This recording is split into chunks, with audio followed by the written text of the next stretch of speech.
Wenn die App Store Charts, die Jahrescharts in das Postfach hineinflattern, ist für mich immer klar, das Apple-Jahr kommt jetzt langsam zu einem Ende. 2024, es scheint vorbei zu sein.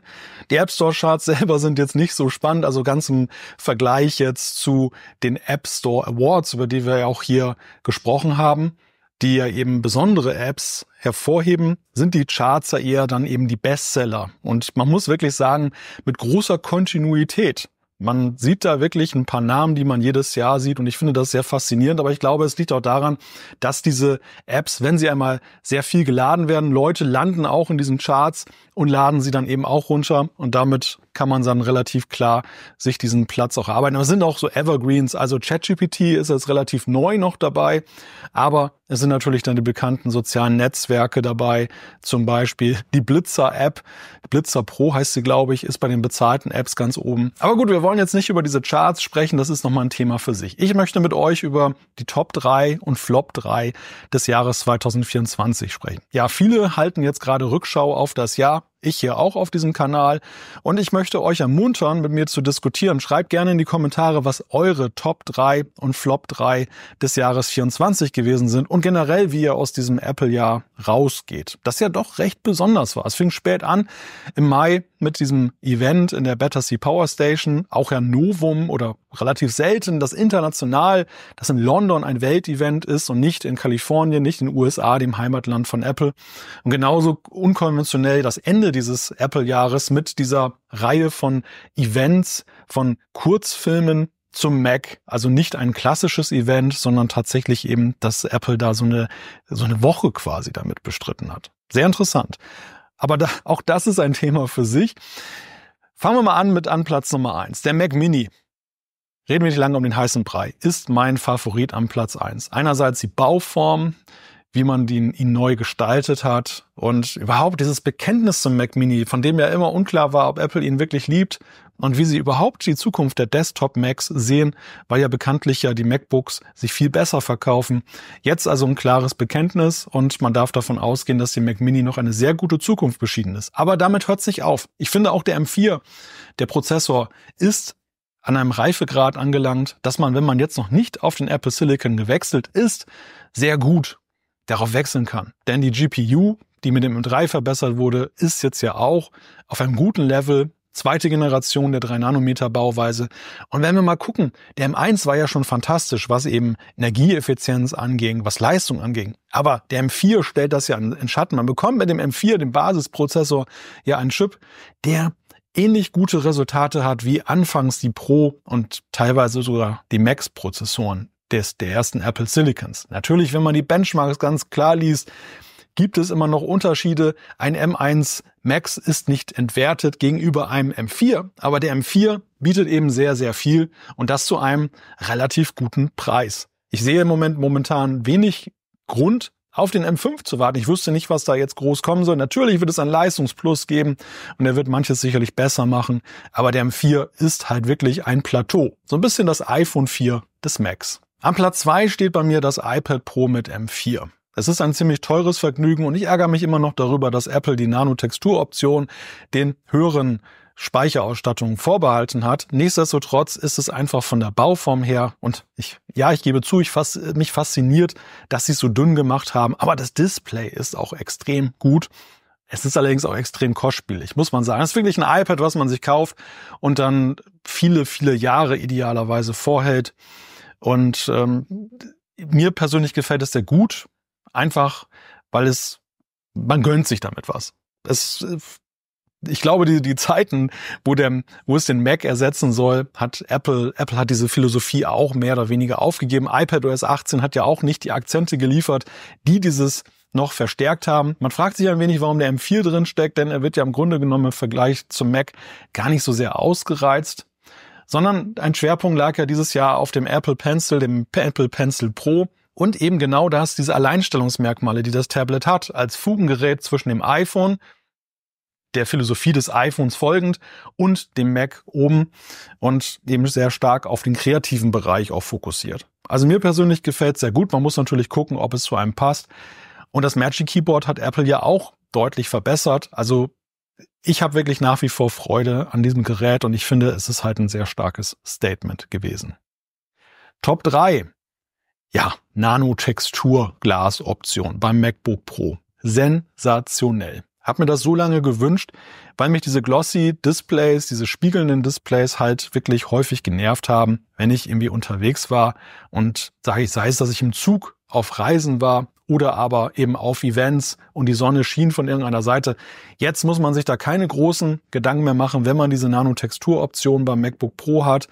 Und ich finde, es ist, ja klar, es gibt diejenigen, die glossy verfechten und das ist ja auch in Ordnung, aber die Nanotextur-Option hat ihren eigenen Charme. Die Farben, mir gefallen sie sehr gut. Es wirkt wirklich wie aufgedruckt und ich nutze es, also ich habe jetzt so einen MacBook Pro mit Nanotextur-Option. Ich nutze es für den Videoschnitt und für die Arbeit. Es ist wirklich fantastisch. Also definitiv Top 3. Das MacBook Pro an sich hat sich ja jetzt nicht so viel weiterentwickelt. Vorhandenes Design, der M4 Pro natürlich besser geworden. Deshalb hat es für mich nicht für Platz 2 gereicht. Da war das iPad Pro doch ein bisschen besser.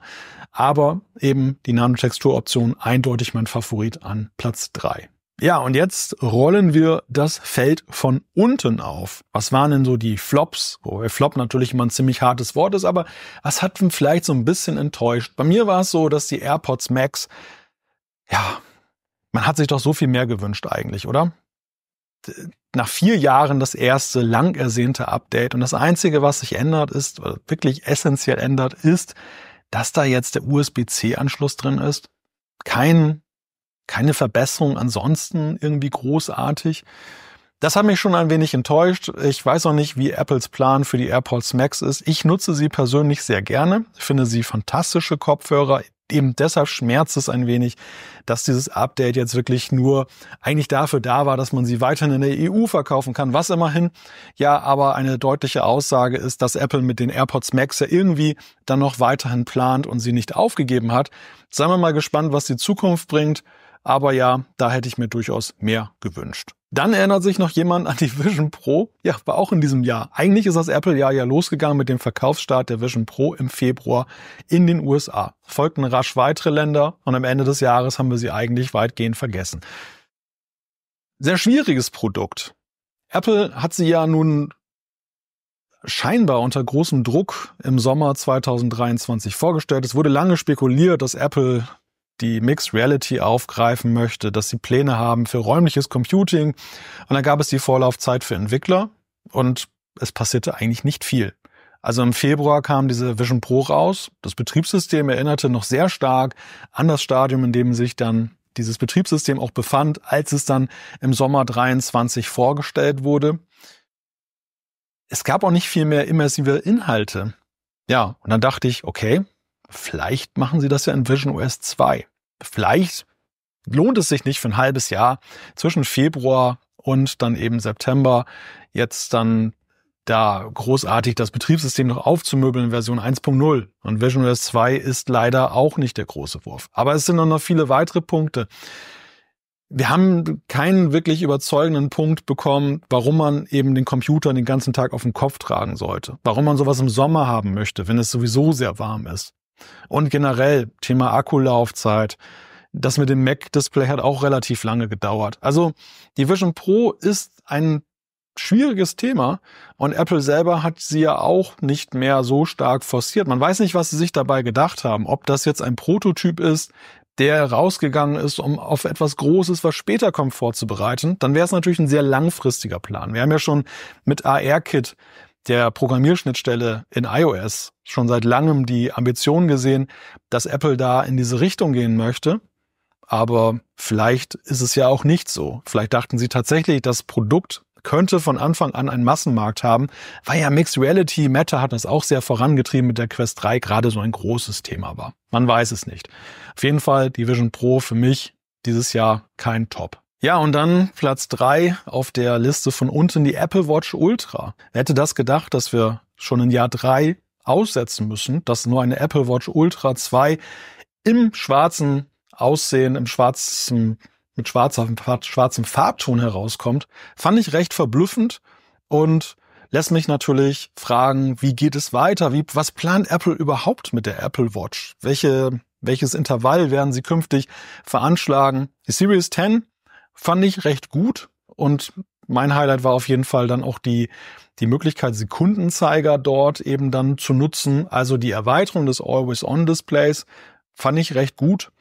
Aber ja, ich bin halt doch in den letzten beiden Jahren Apple Watch Ultra Fan geworden und bin natürlich sehr gespannt, was jetzt mit der Apple Watch Ultra 3 kommt, die ja jetzt für 25 erwartet wird. In diesem Jahr auf jeden Fall kein großes Festjahr für Apple Watch Ultra Fans wie mich und mal so ein Jahr mit der 10 ist halt ja auch ganz gut. Ansonsten haben wir relativ viel gutes Mittelfeld gesehen in diesem Jahr. Also das iPhone 16 Pro Max finde ich ein gutes Telefon, aber auch jetzt nicht der ganz große Wurf. Was deutlich profitiert hat und bei mir ganz nah dran war an den Top 3, war das iPhone 16, weil das Basismodell, also das Standardmodell des iPhones wirklich ja deutlich aufgewertet wurde in diesem Jahr mit dem Prozessor, mit dem besseren Arbeitsspeicher und generell. Also das iPhone 16 hat mir sehr gut gefallen. Ansonsten iPad Mini, schön, dass es mal aktualisiert wurde. Also insgesamt viele gute Updates und gut, dass die Sachen dann eben weitergeführt wurden, aber eben nicht die großen Würfe dabei. Auch die Apple Intelligence ist natürlich für uns als EU-Bürger momentan mehr Theorie als Praxis oder eigentlich nur Theorie und keine Praxis, es sei denn, man schummelt sich so ein bisschen da hinein. Ich finde aber generell, dass die Features, die da drin sind, jetzt auch nicht bei mir so eine riesige Sehnsucht oder so eine große Trauer ausgelöst haben, dass wir im ersten Wurf nicht dabei sind. Da bin ich sehr gespannt, was 2025 da so passieren wird, wie Apple das Ganze weiterdenkt. Ja, und dann sind wir eigentlich auch schon beim Ausblick auf das nächste Jahr. Wir hören sehr viel über ein sehr dünnes iPhone, das iPhone 17 Slim oder Air, wie es dann möglicherweise heißen soll. Soll ja unter den Pro-Modellen angesiedelt sein, was für mich eher so danach klingt, dass Apple mal herausfinden möchte, wie die Zielgruppe denn ein dünnes iPhone sieht. Also ob der Wunsch da ist, dann in diesen Bereich zu gehen und vielleicht kommt das später dann eben für die Pro-Modelle heraus. Aber es klingt jetzt nicht so, als wenn es jetzt ein neues Top-Modell ist. Aber trotzdem, wir gucken uns das natürlich an, was das Jahr 25 da bringt.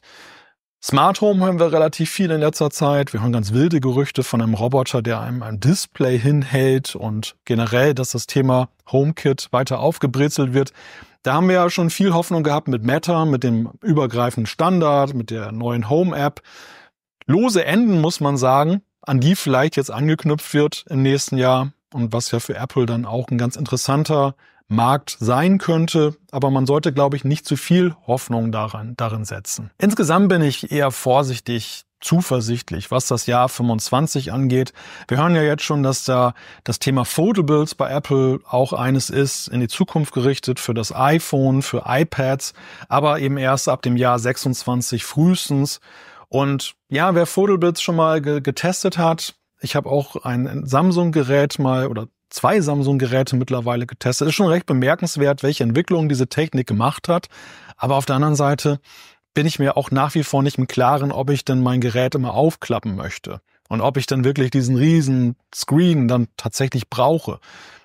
Und augenscheinlich glauben das viele der Käufer von Android-Geräten auch nicht, denn wir hören, dass der Foldable-Markt sehnsüchtig darauf blickt, also die Zulieferer für die Displays, dass Apple vielleicht da einsteigt, um dem einen Push zu geben, den es bislang nicht gegeben hat. Also das ist das Vertrauen darauf, dass Apple Dinge automatisch zum Erfolg führt, ist, glaube ich, durch die Vision Pro in diesem Jahr, hat das etwas gelitten. Und auch beim Thema KI sind, glaube ich, ChatGPT von OpenAI und andere momentan mehr die Akzentgeber. Deshalb würde ich bei den Foldables nicht sagen, dass wenn Apple einsteigt, das automatisch zum Erfolg wird.